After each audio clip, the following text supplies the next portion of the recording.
Okay, for this Ancheer treadmill with the issue on the control panel, I pulled it apart based on the advice from the support people, and we'll try to show you. It's on right now, but all of these I've tried to put them back.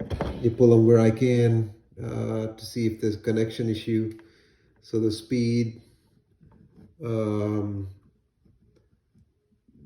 pulse, incline actually is the only one that works. The start, stop, all of that doesn't work. The emergency works, but all the wires have checked, look fine. And the start button does not work. None of these buttons work, but you can see that incline works, but the speed doesn't work.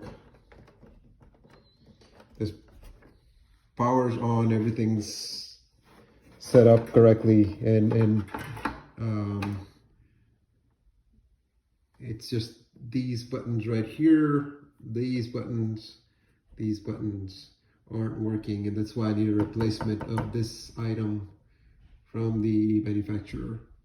I checked the connection here too, and that's all set up just fine and works.